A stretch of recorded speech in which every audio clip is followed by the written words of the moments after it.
This story is titled, At Thanksgiving, My Parents Said We Sold Your car to pay for your brother's honeymoon. You'll get over it. My brother smirked. I did get over it, but after I screwed their lives up. So I, 25 male, grew up with my parents treating me like I was an inconvenience from day one. No joke, like I was some NPC in the epic adventure game, starring my younger brother, 24 male, Dylan. Since I can remember, my folks made it painfully obvious I was just their trial run at parenting, while Dylan was their actual pride and joy. The favoritism wasn't even subtle. We're talking full-on, one kid gets everything, the other gets scraps type situation. When Dylan wanted the newest gaming system, my parents would literally camp outside the store to be first in line. I remember one Black Friday when they left at 1 a.m. to secure a PS4 for him, then made a whole ceremony of giving it to him. Meanwhile, when I needed new shoes because mine had literal holes, my mom told me to stop being so hard on your things. The worst part wasn't even the material stuff. It was how they treated me like I was invisible or worse, a problem. My mom would literally shove me out of family photos to get just one with Dylan, like I was ruining the shot by existing. My dad referred to me as the other one when talking to his friends. Dylan's on the honor roll again, and the other one's doing whatever. I had a name, but apparently it wasn't worth remembering. At dinner, Dylan got his favorite meals while I was told to eat what's on your plate or go hungry. If I didn't like something or wasn't hungry, I was ungrateful and difficult. But if Dylan didn't want what was served, my mom would jump up and make him something else. She would literally cook his favorite food even if it was at 1 a.m. My high school graduation, they showed up 30 minutes late because Dylan had a recreational soccer game that ran long. They missed me getting my diploma and giving my speech. Yeah, I was actually salutatorian. Not that they ever mentioned it to anyone. This was the pattern for literally my entire life. From birthdays, Dylan got weekend-long celebrations with friends. I got a mumbled happy birthday if they remembered. To college, Dylan got a full ride paid by my parents. I was told college is overpriced anyway, and took out crippling student loans. So yes, and that's not all BTW, but you get the picture. Despite all this, or maybe because of it, I busted my ass to be self-sufficient. I worked multiple jobs through high school and college.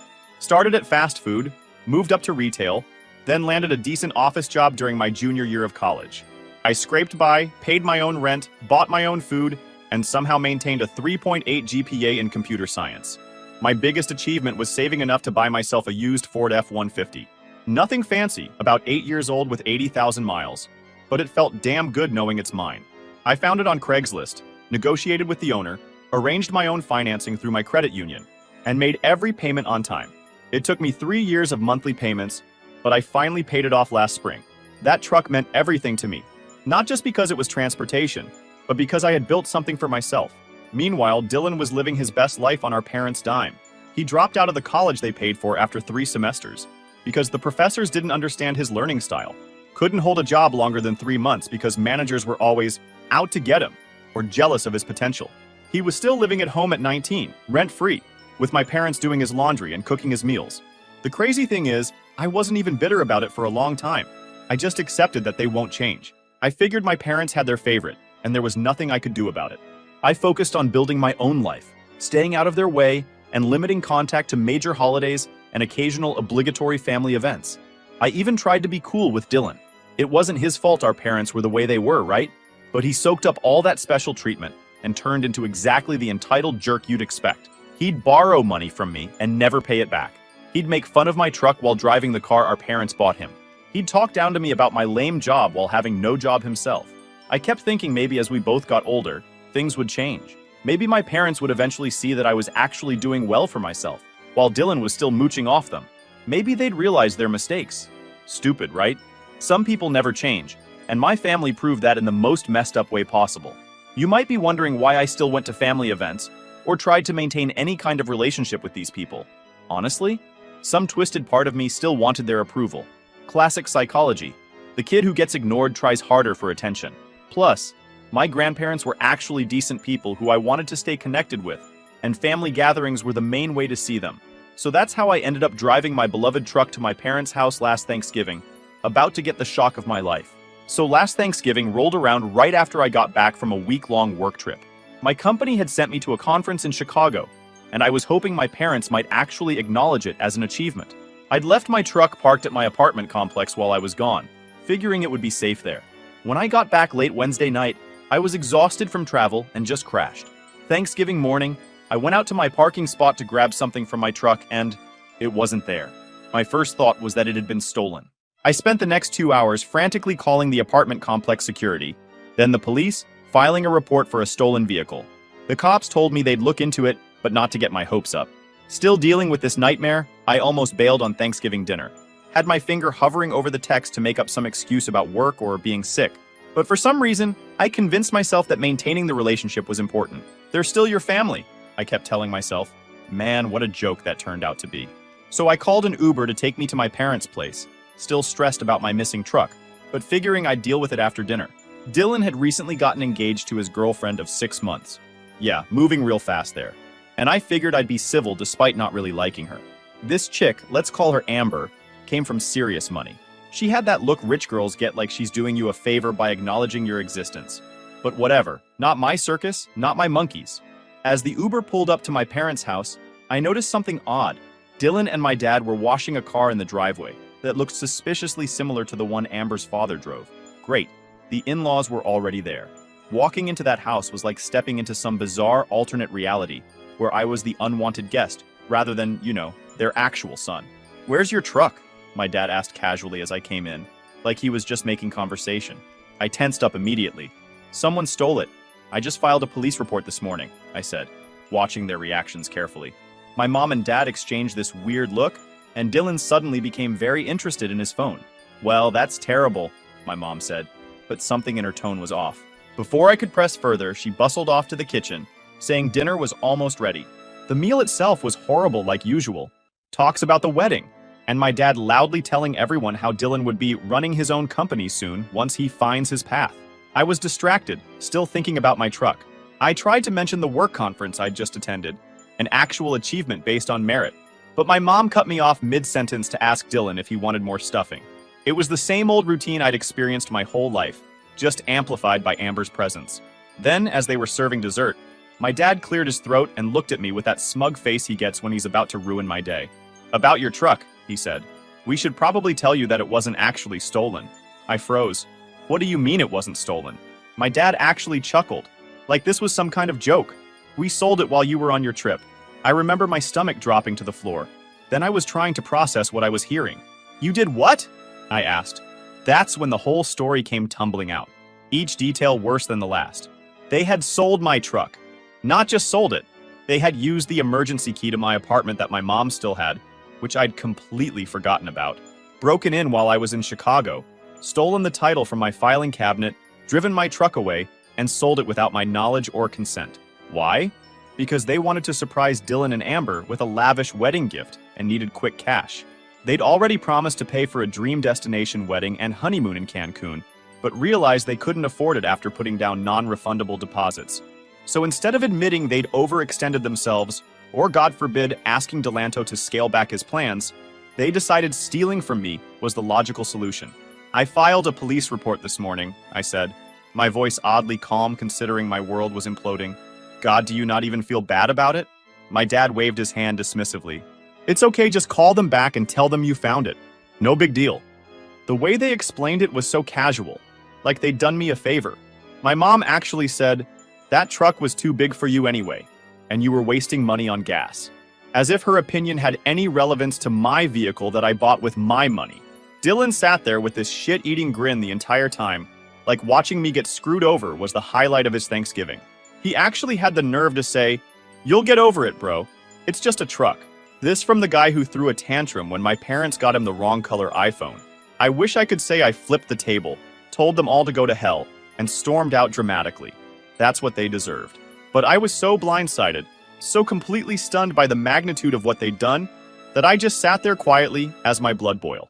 Then I asked how the hell did they even sell it when it's not in their name? That's when they got uncomfortable. My dad mumbled something about still being on the insurance. I wasn't, I had my own policy. And my mom quickly changed the subject to wedding plans. I didn't make a scene, didn't even finish my food. I just got up, grabbed my jacket, and walked out. No one tried to stop me. My mom called out something about, "Don't be so sensitive," but I didn't even turn around. I had to call an Uber since, my truck was gone.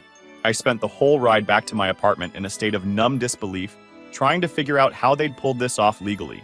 They thought they would get away with this because of family. They thought I would just take it, like I'd taken every other unfair, messed up thing they'd done my entire life. I was going to make them face consequences for once in their entitled lives. The next morning, I got up early and went into research mode. First call was to the DMV to figure out how the hell they'd managed to transfer the title. Turns out my signature had been forged on the title transfer. Not even well forged. It looked nothing like my actual signature. But apparently the DMV worker hadn't bothered to verify or compare it to anything. My parents had just waltzed in, handed over a title with a fake signature. And that was that. The truck had been sold for $12,000 cash, way below its actual value of around $18,000 to $20,000. I'd paid $24,000 for it 3 years ago, kept it in perfect condition, and the market for used trucks was actually pretty hot at the time. They'd basically given it away because they needed quick cash for Dylan's wedding. The DMV confirmed the new owner was some guy named Robert, my dad's poker friend, who owned a local hardware store. And just when I thought things couldn't get worse, came the biggest fuck slap to my face. While looking through my files to find the original truck documentation, I noticed some credit card statements I didn't recognize. At first, I thought they were sent to me by mistake. They had my name on them, but the accounts weren't ones I remembered opening. I have exactly 2 credit cards that I use responsibly.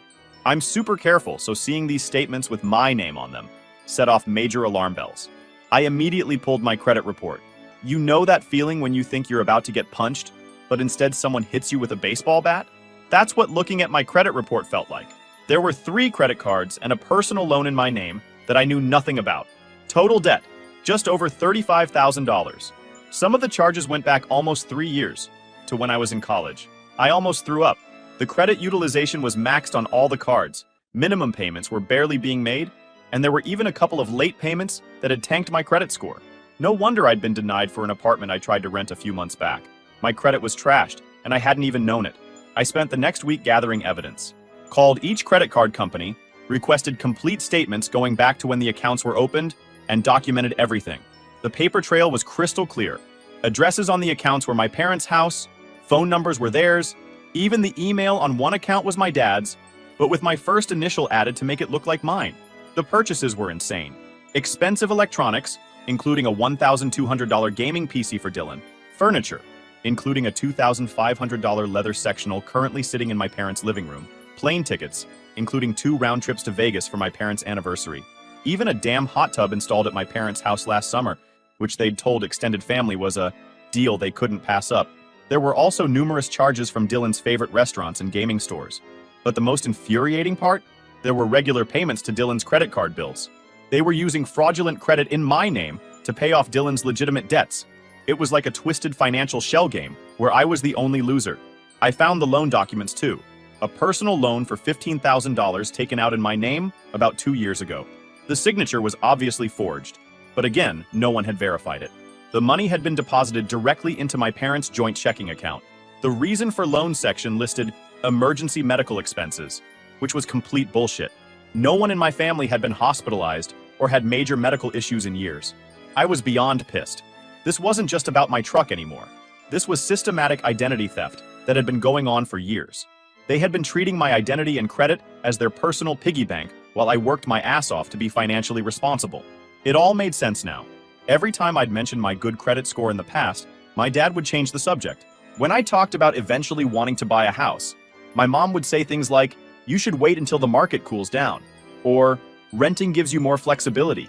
They weren't giving me life advice. They were trying to keep me from discovering what they'd done to my credit. The worst part was realizing how methodical it had been. This wasn't a one-time desperate act. This was calculated, ongoing fraud perpetrated by my own parents against me, their son, while they continued to spoil Dylan rotten with the proceeds. They had started small with 1 credit card, and when there were no consequences, they'd gotten bolder and bolder. I dove deeper into the timeline and realized something else disturbing. The fraud had escalated significantly right around the time Dylan got engaged. The personal loan was taken out 2 weeks after Dylan proposed. A new credit card was opened the day after they announced the wedding date. They had been using my identity to finance Dylan's wedding and their promises to his fiance's family. I organized everything into folders, 1 for the truck theft, 1 for each fraudulent account, 1 for the forged loan. I made copies of everything. I documented dates, amounts, and specific transactions. I built a case so solid that not even the most family-oriented cop or judge could dismiss it. I also changed all my passwords, put freezes on my credit with all 3 bureaus, and set up fraud alerts. Then I changed the locks on my apartment. I wasn't taking any chances that they might break in again and destroy evidence. The whole time, my phone kept blowing up with texts from my mom asking why I'd left Thanksgiving early and if I was still being dramatic about the truck. My dad called once, left a voicemail telling me we needed to straighten this out like men. Dylan sent a single text. LOL, did you seriously leave because of a truck? Grow up. I ignored them all. I wasn't about to tip my hand. Let them think I was just sulking. Let them think they'd gotten away with it, like they always had. By the end of that week, I had everything I needed. But I didn't go to the police right away. No, I wanted my parents and Dylan to know they can't fuck around me anymore. I wanted them to understand that I knew everything, and I knew exactly when and where to do it for maximum impact. My grandparents called for a family gathering and dinner at their house 2 weeks after Thanksgiving. They usually do that for the family to stay connected. Everyone would be there, aunts, uncles, cousins, the whole deal. I decided this was the perfect opportunity. I spent those weeks gathering and organizing every piece of evidence. I put it all in a neat folder. The day arrived. I drove to my grandparents' house. When I showed up at the family gathering, my parents looked disgusted to see me. My mom actually rolled her eyes and whispered something to my dad, who snickered. I later found out they'd been telling everyone I was mentally unstable and making up stories for attention, and definitely wouldn't be welcome. Classic move to control the narrative. I hung back, making small talk with a couple of cousins I actually got along with, biding my time. I wanted to wait for the right moment when everyone was together in one place. That moment came after dinner when people were mingling in the living room, high on food and family gossip. When there was a lull in the conversation, I stood up. Since we're sharing big family news, I've got something everyone needs to see. I handed out copies of my evidence packet to key family members. My grandparents, 2 uncles, aunt, and my grandfather. Mom and Dad have been committing identity theft against me for the past 3 years, I said, keeping my voice level. They've opened multiple credit cards and a personal loan in my name without my knowledge or consent. Total fraudulent debt, over $35,000. They've also recently stolen and sold my truck by forging my signature on the title transfer. Everything I'm saying is documented in those folders. My mom immediately tried to interrupt, saying I was making things up. My dad attempted to pull me aside, hissing that this wasn't the time or place. Dylan just sat there looking like he was about to throw up, but I kept going, speaking louder to be heard over my mom's increasingly panicked denials. The evidence includes statements for all the fraudulent accounts, showing purchases that benefited them and Dylan. There's also proof that they used these accounts to pay Dylan's bills and fund his wedding plans. The room got real quiet as they all started looking through the documents. My grandparents were shocked. One of my uncles went with Jesus Christ as he flipped through the pages, while my other uncle couldn't even look at my parents. That's when my dad tried a new angle. He stood up, trying to look authoritative, but coming across as desperate. We were going to pay it all back, he said. We just needed help during some tough times. The economy has been hard on everyone. I couldn't help but laugh, which just made them look more frantic. You didn't ask for help, I pointed out. Asking for help would have involved a conversation where I had the option to say yes or no. What you did was steal from me, repeatedly, for years, without my knowledge or consent. That's not family helping family. That's fraud. Dylan finally found his voice, though I wish he hadn't. You're such a jerk, he spat. You've always been jealous, and now you're trying to ruin my wedding and my reputation because you can't stand to see me happy. I turned to him, keeping my voice calm even though I wanted to punch him in the face. Shut up, Dylan. You're in no position to speak. You've been benefiting from their theft for years. That engagement ring on Amber's finger? Paid for with a credit card in my name. Those gaming systems in your room? The numerous times they've paid your bills? All with stolen money. You're as screwed as they are. I didn't need to say anything else. I just walked out, leaving the chaos behind me. I had said what I needed to say, shown what I needed to show. The family would never see my parents the same way again, and that was enough for now. But was it the end? Fuck no. I wasn't done yet. As I was leaving, my grandfather caught up with me at the door. I'm sorry, he said. I had no idea. Whatever you decide to do next, you have my support. That meant more to me than he could possibly know. I drove around for hours that night, processing everything that had happened. The weeks following that family gathering were absolute chaos. My phone blew up with calls and texts from literally every family member. Some were supportive, expressing shock and offering help. Others were critical, saying I should have handled this privately, and that airing dirty laundry at a family event was inappropriate. As if my parents stealing my identity and $35,000 was just some minor disagreement that could be resolved over coffee. My uncle, the accountant, called first thing the next morning. "Kid, you need to file police reports yesterday. This isn't just about family drama anymore. Your credit is tanked, and you're legally responsible for those debts until you formally report the fraud." He walked me through the process and even offered to go with me to the station. Good dude. Dylan, predictably, went on the offensive. He called me every name in the book, saying I'd ruined his life and his relationship. Apparently, Amber was reconsidering the engagement after learning how the ring was purchased. He blamed me for this, of course, not the fact that he was wearing stolen goods. My parents swung between begging for forgiveness and threatening consequences. My mom would call crying one day, saying she only wanted the best for her boys, and got carried away. The next day, my dad would leave voicemails saying I was no longer their son and that I would regret taking this public. It was emotional whiplash at its finest. The most telling thing? Not once, not a single time, did they offer to pay back what they'd stolen or fix the damage they'd done to my credit. Their apologies were always about their feelings, their reputations, their pain. Classic narcissist playbook. Amid all this chaos, I had some serious decisions to make. Plus, there was the matter of the truck, my truck, that I had worked my ass off to pay for. That represented my independence. That was mine. They had stolen it, sold it for a fraction of its value, and spent the money. That alone was enough to justify legal action.